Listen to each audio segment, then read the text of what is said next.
எல்லா பெருமைகளும் இறைவனுக்கு. நம் அனைவர் மீதும் இறைவன் புறத்தில் அமைதியும் சமாதானமும் நிறைவாக உண்டாகட்டும்.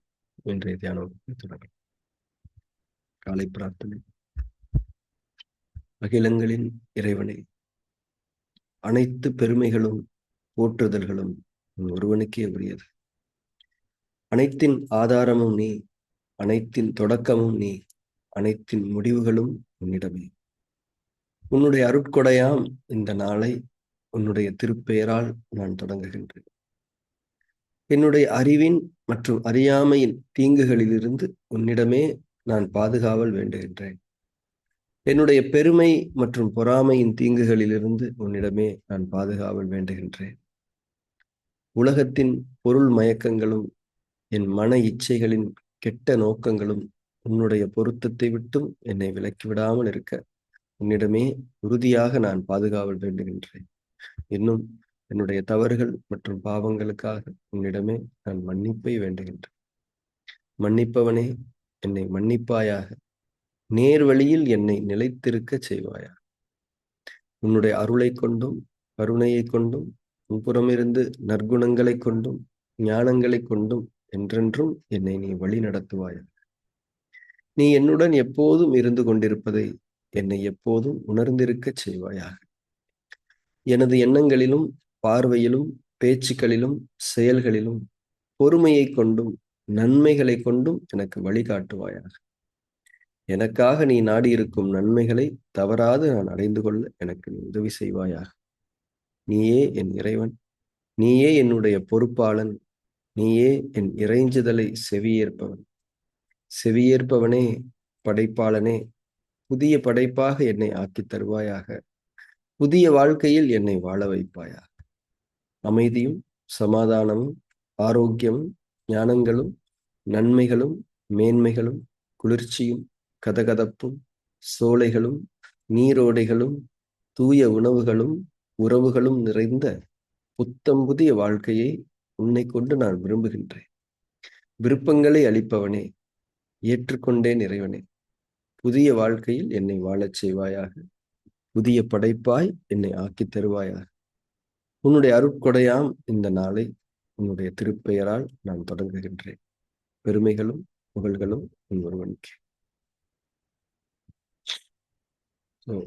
தினமும் காலையில எழுந்து நான் பேசக்கூடிய முதல் வார்த்தையே, உச்சரிக்கக்கூடிய முதல் வார்த்தையே இந்த காலை பிரார்த்தனையாகத்தான் இருக்கிறது. இந்த காலை பிரார்த்தனையை வாசிச்சு முடிச்சதுக்கு அப்புறம் தான் எதையுமே நம்ம பேச ஆரம்பிக்கிறோம். அந்த வார்த்தைகள்ல இருக்கக்கூடிய உணர்வுகள் ரொம்ப முக்கியமானது. இன்னைக்கு இந்த காலை பிரார்த்தனையுடைய ஒரு புரிதலை நாம் பார்க்க போறோம். 5 மினிட்ஸ் ரொம்ப முக்கியமா இதை நம்ம எல்லாருமே தெரிஞ்சுக்கலாம். அகிலங்களின் இறைவனே அப்படின்னு நம்ம சொல்றோம். நமக்கு தெரிஞ்சதெல்லாம் இந்த பூமி, இந்த சூரிய மண்டலம், நட்சத்திரங்கள் இதெல்லாம் தான். ஆனா இதெல்லாமே அகிலங்கள்ல ஒரு பகுதி. இப்போ அகிலங்களின் இறைவனே அப்படிங்கிற ஒரு வார்த்தை எவ்வளவு பிரம்மாண்டமானது என்பதை நாம் உணர்ந்து கொள்ள வேண்டும். அகிலங்கள்னா என்னன்னே நமக்கு தெரியாது. ஆனா அத்தனைக்குமான சர்வ அதிகாரியாக, சர்வ வல்லவனாக இறைவன் இருக்கு. அப்போ அகிலங்களின் இறைவனே அப்படிங்கிறது எவ்வளவு பிரம்மாண்டமான ஒரு வார்த்தை என்பதை நாம் உணர்ந்து கொள்ள வேண்டும். அதனால அனைத்து பெருமைகளும் போற்றுதல்களும் உன் ஒருவனுக்கே உரியது. இதனால நீதான் அகிலங்களின் இறைவன். அதனால உன்னைய தவிர யாருக்கு பெருமையும் போற்றுதலும் உரித்தாகனதாக இருக்க முடியும்? அனைத்தின் ஆதாரமும் நீ. ஆதாரம்னா என்னது? மூலம். அனைத்தின்னா அகிலங்கள் அனைத்தினுடைய ஆதாரமே நீதான். உன்மேல்தான் அது இருக்கிறது. உன்னை கொண்டுதான் அது இருக்கிறது. அது அசையாமல் இருக்கலாம், அசைவில்லாமல் இருக்கலாம். அனைத்தின் தொடக்கமும் நீ அப்படின்னா எல்லாத்தையுமே அசைவிக்கிறையே, அது உங்ககிட்ட இருந்து தான் தொடங்கும். உன்னுடைய அனுமதியை கொண்டுதான் அது தொடங்குகிறது. உன்னுடைய அனுமதி இல்லாமல் அது படைக்கப்பட்டிருந்தாலும் அது இயங்க முடியாது, தொடங்க முடியாது. அதனாலதான் அனைத்தின் தொடக்கமும் நீ, அனைத்தின் முடிவுகளும் உன்னிடமே. அதனுடைய ஆதாரம் நீயா இருந்த, அதனுடைய இயக்கத்தை நீ தொடங்கி வச்ச. அது எப்போ அதனுடைய இயக்கத்தை நிறுத்தணும் அப்படிங்கிறதும் உன்னுடைய நாட்டத்தை கொண்டுதான் இருக்கிறது என்பதை நாம் உணர்ந்து கொள்ள வேண்டும். அப்போ அப்படிப்பட்ட இறைவன் அனைத்திற்கும் ஆதாரமாக ஆதி மூலமாக இருக்கக்கூடிய இறைவன் இந்த நாளை நமக்கு ஒரு அருட்கொடையாக கொடுத்திருக்கிறார். இந்த நாள்ல என்னென்ன விஷயங்கள் இருக்கு? நமக்கான மூச்சு படைக்கப்பட்டிருக்கிறது, நமக்கான உணவு இருக்கிறது, நமக்கான சூழ்நிலைகள் படைக்கப்பட்டிருக்கின்றன, நமக்கான பாதுகாப்பு, நமக்கான நன்மைகள், நமக்கான ஞானங்கள், நம்முடைய வாழ்க்கை பயணத்தினுடைய முக்கியமான கட்டங்கள் அனைத்தும் நமக்காக இறைவன் புறத்திலிருந்து படைக்கப்பட இருக்கின்றன. நாம் நம்முடைய வாழ்க்கை, நம்முடைய இந்த நாள் இறைவனுடைய நாட்டத்தில் இருக்கிறது. ஏதோ ஏனாதானு விடல நம்மள. நம்ம எல்லாமே அவனுடைய கண்ட்ரோல்ல இருக்கிறோம். நம்ம சாதாரணமா எந்திரிச்சு கைய கால் மூஞ்சி கழுவிட்டு சாப்பிட போயிடுறோம். ஆனா இறைவன் ஒரு நாளை நமக்காக எவ்வளவு பெரிய வாய்ப்புகள் அடங்கிய பெட்டகமாக கொடுக்கின்றான் என்பதை நாம் உணர்ந்து கொள்ள. இப்போ உன்னுடைய அருட்கொடையாம் இந்த நாளை, எத்தனையோ பேருக்கு இந்த நாள் இல்ல. இன்னைக்கு நமக்கு ஹோல் டே கொடுக்கப்பட்ட, அதுல என்னுடைய அறிவின் மற்றும் அறியாமையின் தீங்குகள் இது. அதாவது தீங்குகள் அப்படின்னாலே நம்முடைய அறிவை கொண்டும் அறியாமை கொண்டும், அதுல இருந்து பாதுகாப்பு வேண்டிக்கிறேன். அடுத்து குணங்கள், பெருமை மற்றும் பொறாமை, இதனுடைய தீங்குகள்ல இருந்து நீ என்னை பாதுகாக்க. அதுக்கப்புறம் பாண்டிங், உலகத்தினுடைய பொருள் மயக்கங்களும் அது சார்ந்த என் மன இச்சைகளுடைய கெட்ட நோக்கங்களும் உன்னுடைய பொருத்தத்தை விட்டும். அப்போ இறைவனுடைய பொருத்தம் என்பது என்ன? ஞானங்களோடு இருப்பது, அறிவு மற்றும் அறியாமை இல்லாமல் இருப்பது, பெருமை மற்றும் பொறாமை இல்லாமல் இருப்பது, உலகத்தோடு அழகிய தொடர்பு கொண்ட நிலையில் இருப்பது, பிணைப்பில் இல்லாமல் இருப்பது, மன இச்சைகளில் அல்லாமல் உணர்வுகளின் அடிப்படையில் செயல், இதெல்லாம் தான் இறைவனுடைய பொருத்தத்தில் நாம் வாழ்வது. அப்போ இதோடைய தீங்குகள்ல இருந்தெல்லாம் பாதுகாப்பு தேடிட்டு, இதெல்லாம் உன்னுடைய பொருத்தத்தை விட்டும் என்னை விலக்கி விடாமல் இருக்க உன்னிடமே உறுதியாக நான் பாதுகாப்பு வேண்டுகிறேன் அப்படின்னு நம்ம பேசுறோம். அதுக்கப்புறம் இதெல்லாம் அடுத்து ஏற்கனவே செஞ்ச ஐட்டங்கள்லாம் என்ன ஆகிறது? அதுக்கு நம்ம மன்னிப்பு கேட்கிறோம். இறைவனே, என்னுடைய தவறுகள் மற்றும் பாவங்களுக்காக, தெரிஞ்சே செய்யறது பாவம், தெரியாம செய்யறது தவறு, ரெண்டுத்துக்குமே இறைவன்கிட்ட மன்னிப்பு கேட்கணும். ஏன்னா இறைவன் தான் மன்னிப்பை வழங்குவதற்கு தகுதியானவன். நீங்க இப்போ ஒரு மனிதரை காயப்படுத்திட்டீங்க அப்படின்னா அந்த மனிதர்கிட்ட நீங்க மன்னிப்பு கேட்கலாம், கேட்காமல் இருக்கலாம். அதை கேட்கறதுல நிறைய தடைகள் இருக்கலாம், தயக்கங்கள் இருக்கலாம். நீங்க இறைவன் கிட்ட மன்னிப்பு கேட்கும்போது, இறைவனே நான் செஞ்சது தப்பு தான், அவரை நான் ஹர்ட் பண்ணிட்டேன் அப்படி நீங்க இறைவன்கிட்ட கேட்கும்போது இறைவன் அவரை ஆற்றுவான், உங்களையும் தேற்றுவான். இந்த மன்னிப்பு என்பது, மன்னிப்புன்னா அவர் ஓகேங்க அப்படி சொல்றது மன்னிப்பு இல்லை. அவர் நாம் ஏற்படுத்திய காயங்கள் இருந்து மீளவும் வேண்டும். அதை நம்மளால செய்ய முடியாது. நீங்க சாரி கேட்டீங்கன்னா அவர் அடைந்த பாதிப்பு சரியாயிடுமா? இறைவனிடம் மன்னிப்பு கேட்கும்போது உங்களால் அவர் அடைந்த காயத்தை இறைவன் ஆற்றும். உங்களையும் மீண்டும் அது போன்ற தவறுகளின் பக்கம் திரும்பி விடாத வகையில் பாதுகாப்பார். எனவேதான் இறைவனிடம் நாம் மன்னிக்க வேண்டும். அதனாலதான் இறைவனை மன்னிப்பவனே அப்படின்னு சொல்றோம். ஏன்னா மன்னிப்பை வழங்குவதற்கு தகுதியானவனே அப்படின்ற உணர்வு நமக்கு இருக்கு. என்னை மன்னிப்பாயா, நேர் வழியில் என்னை நிலைத்திருக்க செய்வாய். என்னங்க நிலைத்திருக்கு? நம்ம ஒன்றும் தொடர்ந்து கெட்ட வழியில் இல்லை, அப்பப்ப விலகிறோம். எப்பயுமே நேர்வழியில நிலைத்திருக்க வேண்டும் என்று இறைவனிடம் வேண்டும். உன்னுடைய அருளை கொண்டும் கருணையை கொண்டும் உன்புறமிருந்து நல்ல குணங்களை கொண்டும் ஞானங்களை கொண்டும் என்றென்றும் என்னை நீ வழிநடத்துவாயாகன்னு கேட்க. அதுக்கப்புறம் ரொம்ப முக்கியமானது, நீ என்னுடன் எப்போதும் இருந்து கொண்டிருப்பதை என்னை எப்போதும் உணர்ந்திருக்க செய்வாயா. நீ எங்கிட்ட தான் இருக்கிற, இல்லாமலாம் இல்லை, நான் மறந்துடுறேன். ஏன்னா அது எப்பயுமே ஞாபகம் வச்சுக்கிற மாதிரி நீ செஞ்சிரு. ஏன்னா அதை விட ஒரு பெரிய வழிகாட்டல், அதை விட ஒரு பெரிய பாதுகாப்பு என்ன இருக்க முடியும்? இறைவன் என் கூட இருக்கிறான் அப்படிங்கிறத நாம உணர்ந்து இருக்கும்போது நாம ஒவ்வொரு க்ஷணத்திலும் நன்மைகளில் தான் வாழ்வோம். கொஞ்சம் கூட நம்ம வழி பேச மாட்டோம். ஆனா மறந்துடுறோம், இறைவன் நம்ம கூட இருக்கிறான், நம்மளை பார்த்துக்கிட்டு இருக்கான்னு மறந்துடும். என்னுடைய எண்ணங்களிலும் பார்வையிலும் பேச்சுக்களிலும் செயல்களிலும், எண்ணங்கள், பார்வை, பேச்சு, செயல்கள், இதுதான் நம்ம வாழ்க்கையினுடைய ஆக்டிவிட்டியே, வேற எதுவுமே கிடையாது. இது எல்லாத்துலயுமே எனக்கு நீ கைட் பண்ணு. எதை கொண்டு? பொறுமையை கொண்டு, நன்மைகளை கொண்டு. பொறுமையை கொண்டு இறைவன் வழிகாட்டினாலே நன்மைகளை நாம் அடைந்து விடும். பொறுமை அப்படிங்கிறது இறைவனிடமிருந்து, இறைவனுடைய உணர்வினுடைய, இறை உணர்வில் நாம் இருக்கின்றோம் என்பதனுடைய அடிப்படை வெளிப்பாடு பொறுமை என்பதை நாம் புரிந்து கொள்ள வேண்டும். அதுக்கப்புறம் ரொம்ப முக்கியமானது, எனக்காக நீ நாடி இருக்கும் நன்மைகளை தவறாது நான் அடைந்து கொள்ள எனக்கு உதவி செய்வார். இறைவன் நம்ம அனைவருக்குமே நன்மைகளை நாடி, யாருக்குமே இறைவன் கெட்ட தன்மைகளை நாடவே இல்லை. ஒரு நோய் இருந்தாலும், ஒரு சின்ன கஷ்டம் கொடுத்தாலும் அதுல இறைவன் ஒரு நன்மையை வச்சிருப்பான். அதை நாம எடுத்துக்க தவறிடக்கூடாது. அதுக்கு நீதான் எனக்கு உதவி செய்ய. ஒரு நோயே வந்தா கூட அதுல இருந்து ஒரு ஞானம் இருக்கும். அந்த ஞானத்தை நம்ம எடுத்துக்கணும். அதை எடுத்துக்காம நோய் வந்ததை மட்டும் நீக்கிக்கிட்டு அப்புறம் பார்த்துக்கலாம் விடுறது வந்து பெரிய நஷ்டம். அதுக்குதான் இறைவனோட உதவி. இதெல்லாம் இது பாத்தீங்களா, நம்ம வாழ்க்கையினுடைய அத்தனையுமே இறைவனோடு தொடர்புபடுத்து. நம்ம வாழ்க்கையினுடைய ஏனென்றால் அது அப்படித்தான் இருக்க வேண்டும், அப்படித்தான் இருக்க முடியும். இறைவன் இல்லாமல், படைப்பாளன் இல்லாமல் படைப்புகள் நல்ல முறையில் இயங்க முடியாது. அதனாலதான் சொல்றோம், நீயே என் இறைவன். இன்னும் இவ்வளவு ஐட்டங்கள் கேட்குறீங்களேப்பா, என்ன இது, எனக்கு வேற வேலை இல்லையா? இப்போ ஒருத்தட்ட போய் இவ்வளவு கிட்ட என்னங்க நீங்க 1 2 கேட்பீங்கன்னு பார்த்து நீங்க எல்லாத்தையும் கேட்டுக்கிட்டு இருக்கீங்க, நியாயமாங்க? அதை சொல்லுவாரா இல்லையா? இப்போ எனக்கே சில நேரம் யாராவது ஃபோன் பண்ணி கேட்பாங்க, சார் இன்னொரு டவுட் சார், சார் இன்னொன்று சார், கடைசியா 2 கேட்டுக்கிறேன் சார். ஏங்க இன்னும் ஒரு 5 நிமிஷம் பேசலாம், 1 ஹவரா பேசிக்கிட்டு இருக்கீங்க. நீங்க அப்படி கிடையாது, எல்லாமே உங்ககிட்ட தான். நீயே என் இறைவன், நீயே என்னுடைய பொறுப்பாளன். உங்ககிட்ட இல்லாம யாருக்கிட்ட நான் பேச முடியும்? நீயே என் இறைஞ்சுதலை செவியேற்பம். இறைஞ்சுதல் அப்படின்னா உணர்வு தான். நீங்க ஃபார்மலா ஒன்றும் சொல்ல தேவை.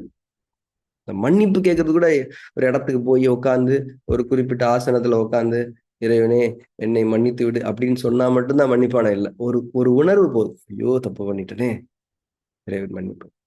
அதான் இறைஞ்சுதல் என்றால், உள்ளங்களில் இருப்பதை உணர்ந்து நமக்காக அதை கொடுப்பவன் தான் இறைவன். நம்முடைய இறைஞ்சுதலை செவியேற்பவன். செவியேற்பவனே படைப்பாளனே. இது எல்லாத்தையுமே இறைவன்ட்ட நம்ம கேட்கிறோமே, இறைவன் ரெஸ்பான்ஸுக்கு என்ன பண்றான் தெரியுமா? படைக்கிறான்.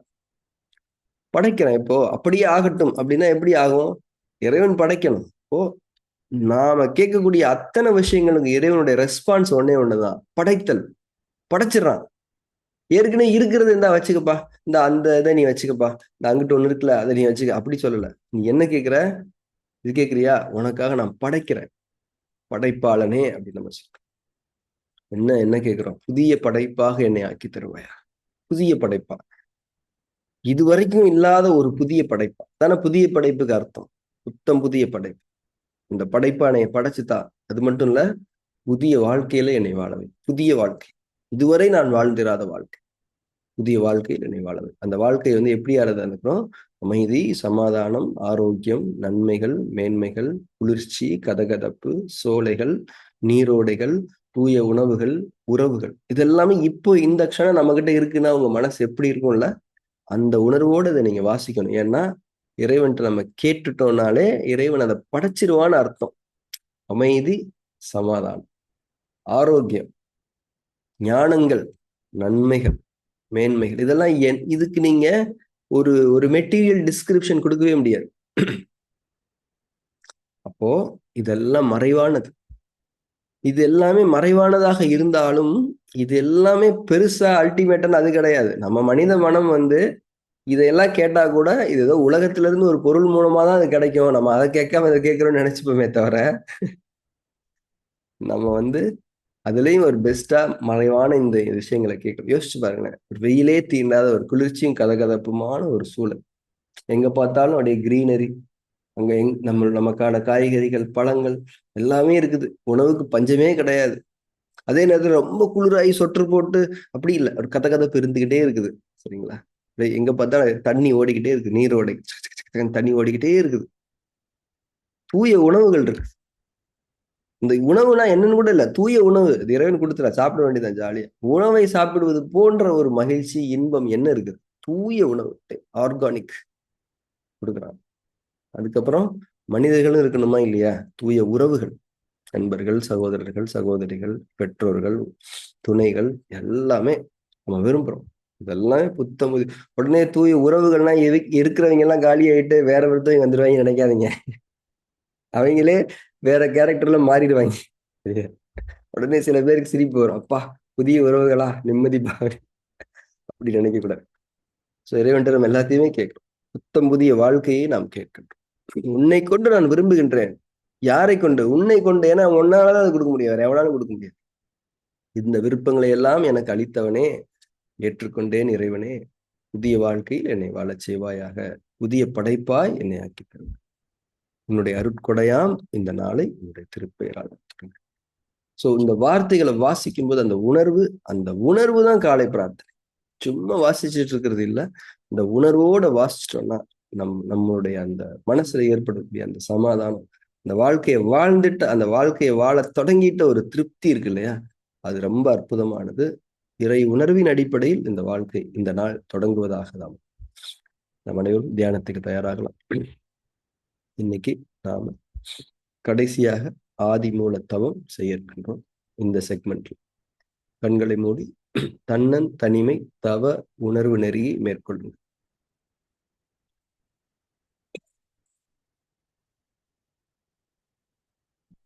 இந்த உலகத்தில் யாரும் இல்லை, நீங்கள் மட்டும் தன்னன் தனியாக இருக்கிறீர்கள்.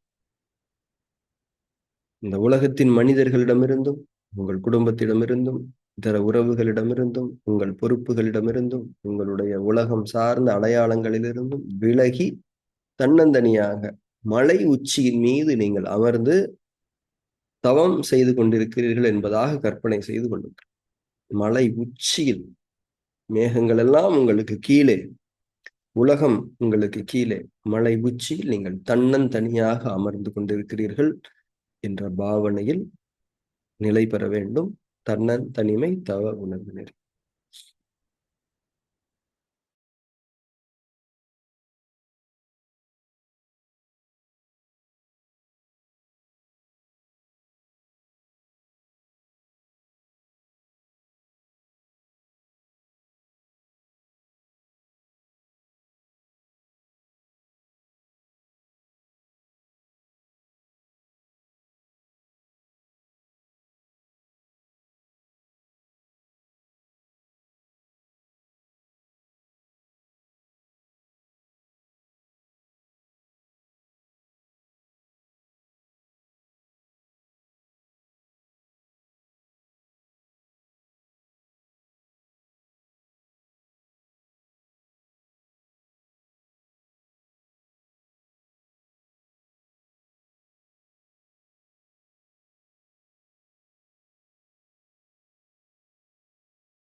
ஆதிமூலத்தவம் செய்ய தொடங்கலாம். தன்னந்தனியாக அமர்ந்திருக்கக்கூடிய நம்மை இறைவன் பார்த்து, இறைவனுடைய பார்வை நம் மீது இருக்கிறது. நாம் இறைவன் முன்னால் அமர்ந்திருக்கின்றோம். நேருக்கு நேராக இறைவன் நம்மை பார்த்து கொண்டிருக்கிறார். உள்ளிருந்தும் புறமிருந்தும் இறைவனுடைய பார்வை நம் மீது முழுமையாக இருந்து கொண்டிருக்கிறது. இறைவன் முன்னால் நாம் அமர்ந்திருக்கின்றோம். வெறுமனே அமர்ந்திருக்க வேண்டும். எந்த விதமான உரையாடல்களும் தேவையில்லை, விளக்கங்களும் தேவையில்லை. வெறுமனே நீங்களாக உங்களுடைய அசல் இயல்பில் வெறுமனே நீங்கள் அமர்ந்திருங்கள். இறைவனுடைய பார்வை உங்கள் மீது இருக்கு. ஆதிமூலத்தவம் உணர்வோடு இயற்றத் தொடங்கும்.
தியானத்தை நிறைவு செய்து கொள்வோம்.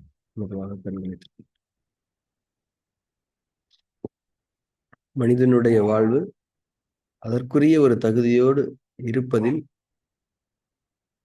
இந்த மாதிரி ஸ்பிரிச்சுவல் இன்வால்மெண்ட்ஸ், ஸ்பிரிச்சுவல் ஆக்டிவிட்டீஸ்ல இருக்கக்கூடிய ஒரு கன்சிஸ்டன்சி அப்படிங்கிறது வந்து மிகப்பெரிய ஒரு சப்போர்ட் கொடுக்குது அப்படிங்கிறது வந்து மிகப்பெரிய ஆன்மீக அறிஞர்களுடைய கருத்து. தொடர்ச்சியா ஒரு ஆன்மீக செயல்முறை, அர்த்தமுள்ள ஆன்மீக செயல்முறையை, ப்ராக்ரெசிவான ஒரு ஸ்பிரிச்சுவல் ப்ராசஸ்ல நம்ம கன்சிஸ்டண்டா ஈடுபடுறது அப்படிங்கிறது நம்ம வாழ்க்கைய ரொம்ப மீனிங்ஃபுல்லா, அதாவது மனிதனுடைய வாழ்க்கையை அதற்குரிய தகுதியில் அமைக்கக்கூடியதாக இருக்கிறது என்பது கருத்து. அந்த அடிப்படையில் நம்முடைய வாழ்க்கை இறைவனுடைய அருளை கொண்டு தொடர்ச்சியாக நன்மைகளின் பாதையில் இறை பொருத்தத்தில் அமைந்து கொண்டிருக்கிறது. இறைவனுக்கு நன்றியோடு நாம் இன்றைய தியான வகுப்பை நிறைவு செய்து கொள்வோம். நாளைய தியான வகுப்பில் சந்திக்கிறோம். Thank you very much.